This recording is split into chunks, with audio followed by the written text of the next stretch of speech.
നല്ല ബീഫ് റോസ്റ്റും കൂടെ പൊറോട്ടയും.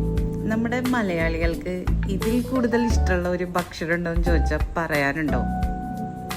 ബീഫിൻ്റെ കൂടെ മാത്രമല്ല കേട്ടോ, നല്ല കുത്തരി ചോറും കൂടെ കുറച്ച് പരിപ്പ് കറി, പിന്നെ ഈ ബീഫ് റോസ്റ്റും കൂടെ കുഴച്ച് തിന്നാൻ അടിപൊളിയായിരിക്കും കേട്ടോ. അങ്ങനെ ബീഫിനെ പറ്റി ഒരുപാട് പറഞ്ഞ് ഞാൻ നിങ്ങളെ കൊതിപ്പിക്കുന്നില്ല, നമുക്ക് നമ്മുടെ കാര്യത്തിലോട്ട് കിടക്കാം. അപ്പോൾ ഇന്നത്തെ റെസിപ്പി ബീഫ് റോസ്റ്റാണ്. അപ്പോൾ നമുക്ക് തുടങ്ങിയാലോ. ബീഫ് ഇന്ന് നമുക്ക് ഒരു സെമി ഗ്രേവി ടൈപ്പിൽ കറിയാക്കി എടുക്കാം കേട്ടോ. 1/2 kg ബീഫാണ് എടുത്തേക്കണേ. ഇതേപോലെ ചെറിയ പീസസ് ആയിട്ട് ഞാൻ കട്ട് ചെയ്തിട്ടുണ്ട്.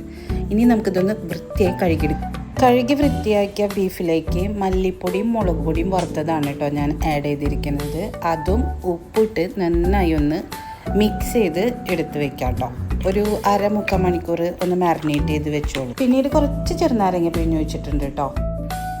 ഇനി ഇത് നമുക്ക് കുക്കറിലിട്ട് വിസിലടുപ്പിക്കാം. വെളുത്തുള്ളിയും ഇഞ്ചിയും ചെറിയ പീസസായി കട്ട് ചെയ്യണേ, അതായത് കുനുകുനാ ഒന്ന് കട്ട് ചെയ്തെടുത്തോളൂ. പിന്നെ ഞാൻ 2 ഒനിയൻസാണ് എടുത്തിരിക്കുന്നത്, അതും കുനുകുനാ കട്ട് ചെയ്തെടുക്കാം. എത്ര ഒനിയൻസ് കട്ട് ചെയ്യാൻ നിന്നാലും കണ്ണിൽ നിന്ന് വെള്ളം വരും. കണ്ണട വെച്ചാൽ കൂടി കണ്ണിൽ നിന്ന് വെള്ളം വരുന്നുണ്ട്. ഇതൊന്ന് മാറാൻ എന്തെങ്കിലും ഐഡിയ ഉണ്ടെങ്കിൽ പറഞ്ഞു തരണേ. അപ്പോഴേക്കും നമ്മുടെ ബീഫ് ഇവിടെ വെന്ത് റെഡിയായി വന്നിട്ടുണ്ട്. അപ്പോൾ പാനിലേക്ക് വെളിച്ചെണ്ണ ഒഴിക്കുക. അതിനുശേഷം നമ്മളുടെ അരിഞ്ഞു വെച്ചിരിക്കുന്ന ഇഞ്ചിയും വെളുത്തുള്ളിയും ചെറിയ പീസസായി കട്ട് ചെയ്തത് അത് ഇട്ടിട്ട് നന്നായി ഒന്ന് മൂപ്പിച്ചെടുക്കുക. അതിൻ്റെ പച്ചമണമൊക്കെ മാറി വരുമ്പോൾ കട്ട് ചെയ്ത് വെച്ചിരിക്കുന്ന ഓനിയൻസും കൂടെ ഇട്ട് അതും നന്നായിട്ട് ഇതുപോലെ അങ്ങ് മൂപ്പിച്ചെടുക്കുക കേട്ടോ. അതിനുശേഷം നമ്മളുടെ വേവിച്ച് വെച്ചിരിക്കുന്ന ബീഫ് ഉണ്ടല്ലോ, ആ ബീഫ് ഇതിലേക്ക് അങ്ങോട്ട് ഒഴിക്കുക. എന്നിട്ട് അങ്ങോട്ട് നല്ല പോലെ അങ്ങ് മിക്സ് ചെയ്ത് കൊടുക്കുക.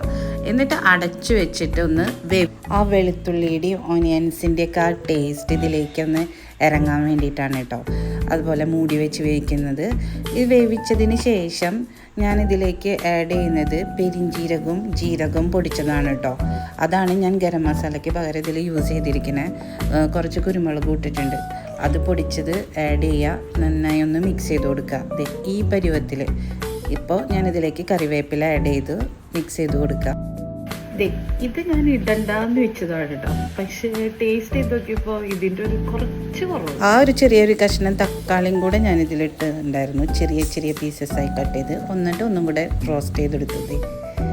അപ്പോൾ ഫൈനൽ ലുക്ക് ഇതേപോലെയാണ്. അടിപൊളി ടേസ്റ്റായിരുന്നു. നമുക്ക് പൊറോട്ടയുടെ കൂടെ നല്ലൊരു കോമ്പിനേഷനാണ്. പിന്നെ നല്ല കുത്തരിച്ചോറും സാമ്പാറും പിന്നെ ഈ ബീഫ് റോസ്റ്റ്. അപ്പോൾ എല്ലാവരും ഒന്ന് ഉണ്ടാക്കി നോക്കിയിട്ട് അഭിപ്രായങ്ങൾ അറിയിക്കാൻ മറക്കരുത് കേട്ടോ.